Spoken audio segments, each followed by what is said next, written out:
अस्सलाम वालेकुम, welcome back to my channel. अभी मैं आई हूँ छत। मैंने सुबह कपड़े धो के डाले थे छत पे, तो वो सारे फिलहाल तो सूख चुके थे। और ये देखिए कितनी तेज़ हवाएं चल रही थी। फिलहाल तो मैं सारे कपड़े उठा लूँगी। और आज रात को ना मैं बनाऊंगी पीठा में दाल का, नारियल का, उसके बाद कहते हैं तीसी का और खिरसे का।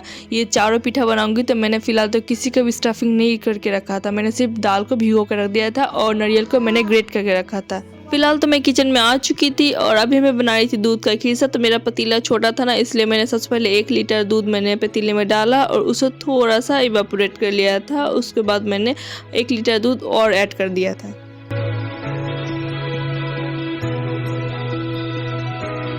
दूध को मैंने मीडियम टू लो फ्लेम में रख दिया था और मैंने जो दाल भिगो के रखा था उसको मैंने 2 से 3 पानी में अच्छे तरह से धोने के बाद उसे मैं मिक्सी में डाल दूंगी। और उसमें 4 से 5 हरी मिर्चें, 1 मुट्ठी भर के लहसुन और 1 चम्मच भर के जीरा, ये सारा डाल के अच्छी तरह से पेस्ट बना लूँगी। ये ना वो होता है ना छोटा मोटा का दाल, उससे बहुत अच्छा बनता है। मेरे पास वो अवेलेबल नहीं था, इसलिए मैंने छोटा मसूर का दाल इस्तेमाल किया था। मसूर का दाल मैंने इस्तेमाल किया था। और दूध को मैंने मीडियम टू लो फ्लेम में रखा था और उसे मैं बीच बीच में स्टर करते जा रही थी। अगर आपके पास नॉन स्टिक पैन नहीं है तो आपको मतलब कि खड़े होके कंटिन्यूसली स्टर करते जाना है। मेरे पास नॉन स्टिक पैन है तो नॉन स्टिक पैन में दूध चिपकता नहीं है, इसलिए मैं इसे थोड़ा देर बाद ही स्टर कर रही थी।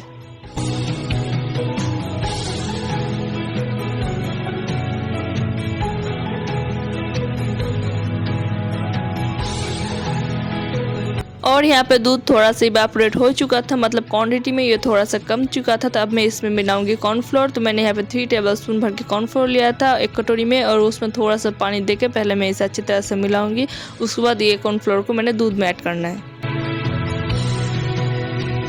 और यहाँ पे मिल्क का क्वांटिटी कम चुका था तो मैं इसमें ऐड कर रही थी कॉर्नफ्लोर। मैं एक हाथ से कॉर्नफ्लोर ऐड करती जा रही थी और दूसरे हाथ से मिक्स करती जा रही थी। यहाँ पे आप लोग को भी सेम करना है। अगर आप एक हाथ पहले कॉर्नफ्लोर डालने के बाद उसे मिक्स करने जाओगे ना तो दूध में गुठलियाँ पड़ जाएंगी। उसके बाद मैंने इसमें ऐड किया था कुछ खड़े गरम मसाले और मैंने फ्लेम पूरा लो कर दिया था। अब इसे मीडियम फ्लेम में सारा मिल्क को इवेपोरेट कर देना है। और यहाँ पे मेरी सासू माँ भी आ चुकी थी मेरी हेल्प करने के लिए। तो उन्होंने बनाने थे तीसी, तो उन्होंने तीसी में थोड़ा सा गुड़ लिया था और गर्म पानी भी उन्होंने लिया था और थोड़ा थोड़ा गर्म पानी डालते जा रही थी और तीसी को इस तरह से हाथों के थ्रू मिक्स करते जा रही थी मसल के। और यहाँ पे मैं खड़े होकर कंटिन्यूसली दूध में चम्मच चला रही थी और इसके साइड में जितने मलाई चिपके हुए थे ना वो सारे चिपके हुए मलाई को निकाल रही थी। और यहाँ पे तीसी में थोड़ा सा मीठा कम लग रहा था तो यहाँ पे मेरी सासू माँ ने थोड़ा सा और गुड़ देके उसे फिर से मिक्स कर लिया था। बारी है दूध में सूजी ऐड करने के लिए। तो मैंने ना टोटल 2 चम्मच करके मैंने टोटल 6 चम्मच सूजी इस्तेमाल किया था। मतलब पहले मैंने 2 चम्मच सूजी ऐड कर दिया, उसमें साथ साथ मैंने उसे मिला लिया। उसके बाद फिर से मैंने 2 चम्मच सूजी ऐड किया, फिर साथ साथ मैंने मिला लिया, क्योंकि अगर छोड़ दूंगी ना तो गुठलियाँ पड़ जाएंगी सूजी की। उसके बाद मेरे पास घर पे कुछ बतासे रखे हुए थे तो मैंने सारे बतासे इस्तेमाल कर लिए थे। अगर आप खिरसे को मीठे करने में बतासे का इस्तेमाल करोगे ना तो बतासा से खिरसा मीठा भी होता है और खिरसा थोड़ा सा थिक होता है, क्योंकि बतासा में थोड़ा सा मैदे का भाव रहता है। अगर आप चीनी का इस्तेमाल करोगे तो चीनी मतलब वो होता है ना पानी छोड़ेगा चीनी, फिर चीनी का भी पानी पूरा सुखाना होगा, उसके बाद खिरसा थोड़ा सा ठीक आएगा। इसलिए मेरे पास उतना बतासा नहीं था तो मैंने पहले पूरा बतासा इस्तेमाल किया था, उसके बाद मैंने चीनी इस्तेमाल किया था और चीनी का भी मैंने पूरा पानी सुखा लिया था।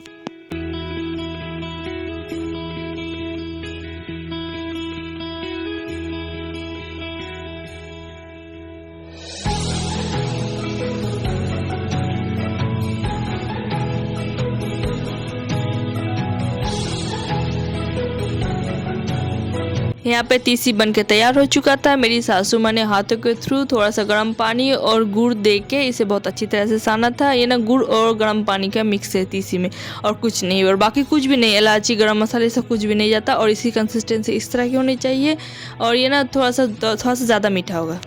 खिरसा बनने को आ चुका था, मतलब इसका थोड़ा सा पानी और इवेपोरेट करना है और ये बन के तैयार हो जाएगा।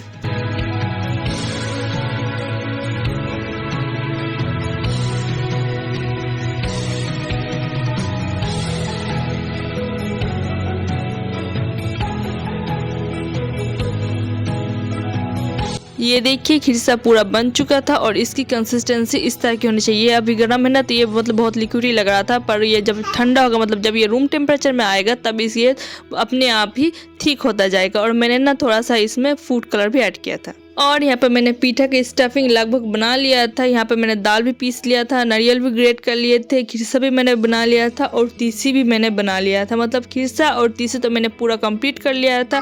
और दाल मैंने सिर्फ पीस के रखा था, उसमें नमक, हल्दी और धनिया का पत्ता ऐड करना बाकी था। और ये जो नारियल है ना ग्रेट करे हुए, उसका क्या कहते हैं हम लोग के यहाँ पे तो रान कहते हैं, उसका भी मतलब फिले बनाना बाकी था। और मैंने यहाँ पे नारियल का भी रान बना लिया था, इसका वीडियो मैं आपको कभी और दे दूंगी।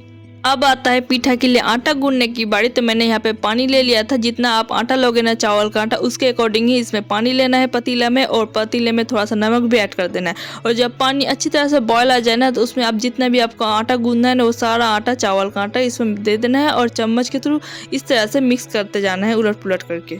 इस तरह आटा गूंदने से ना पीठे में बहुत ज़्यादा सॉफ्टनेस भी आता है और आटा थोड़ा सा लचीलापन भी आता है आटे में।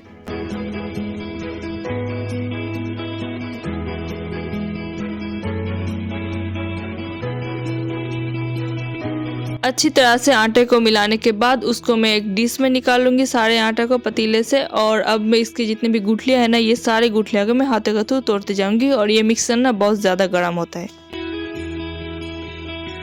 और आटे की क्वांटिटी बहुत ज़्यादा होने की वजह से ना मैंने इसे 2 हिस्सों में डिवाइड कर लिया था। और सबसे पहले एक हिस्से को मैं इस तरह से थोड़ा थोड़ा गर्म पानी दे के अच्छी तरह से गूंद लूँगी। और ये ना थोड़ा सा सॉफ्ट डो गूनेगा।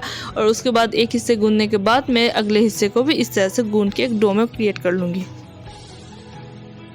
आटा मैंने अच्छी तरह से गूंद लिया था। अब आता है इसका पीठा बनाने की बारी। तो मैंने यहाँ पे पतीले में आधा पतीला भर के पानी लिया था और यहाँ पे मैंने पतीले के ऊपर एक प्लास्टिक का खोंचा रख दिया था। आप चाहे तो स्टील की जो थाली मिलती है जिसमें छोटे छोटे छेद होते हैं, वो भी इस्तेमाल कर सकते हैं। चावल का आटा जो मैंने गूंद के रखा था, उसमें थोड़ा सा एक पेड़ा काटा था, उसको पेड़ा को इस तरह से हाथों के थ्रू एक छोटी सी रोटी में कन्वर्ट कर लिया था। और इसमें थोड़ा सा दाल ऐड करके इसे इस तरह से फोल्ड कर देना है और एक पीठा बन के तैयार है।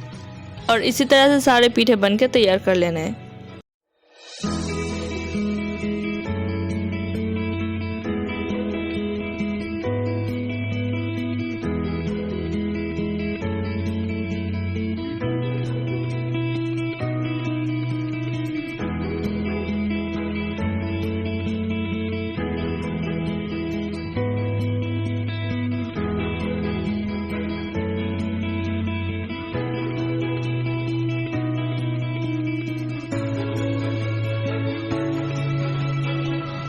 अगर आप दाल का पीठा बनाओगे ना, तो उसका मुंह खुला रख देना है, उसका मुंह बंद नहीं करना है। या फिर अगर आप नारियल का या फिर तीसी का या फिर खिस्से का पीठा बनाओगे ना, तो उसका अंदर फिले डालने के बाद उसका मुंह को इस तरह से फिंगर के थ्रू पूरा बंद कर देना है, ताकि क्योंकि जब भाप लगेगा ना इसमें, तो जब नारियल फिर से पिघलेगा चीनी, तो उसका पानी नहीं निकले बाहर।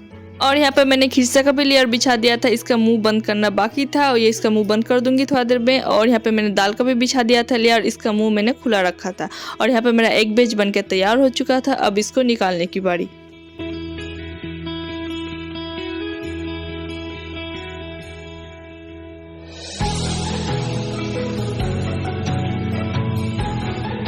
अब आती है पीठे को भाप देने की बारी। तो जब पानी अच्छी तरह से बॉयल आ जाए ना, तो उसके बाद इस तरह से पीठे की 5 से 6 पीठे आप एक लेयर में आराम से बिठा दे सकते हैं। आप कोई सा भी बिठा सकते हैं, आप दाल भी बिठा सकते हैं, नारियल भी नीचे बिठा सकते हैं, आपको जैसा आपका मर्जी आप उस तरह से बिठा दें। और ऊपर से कपड़ा और ढकना लगा के 5 से 6 मिनट तक के लिए छोड़ दें। और 5 से 6 मिनट बाद उसे फिर से कपड़े हटाएं और अगला लेयर सेम प्रोसेस से बिठा दें और उसे फिर से ढक के 7 से 8 मिनट तक के लिए मीडियम फ्लेम में से छोड़ दें। और उसके बाद मतलब आप उसे निकाल लें। अगर आप चाहे तो एक बैच में आप 10 से 12 पीठे आराम से बना सकते हैं। और मैं आपको पीठा का फाइनल लुक नहीं दिखा पाई क्योंकि मैं भूल चुकी थी। और मैं जब नेक्स्ट बार बनाऊंगी तो ज़रूर आपको दिखाऊंगी। और यहाँ तक इतने मिलते हैं आपसे नेक्स्ट वीडियो में, तब तक के लिए अल्लाह हाफिज़।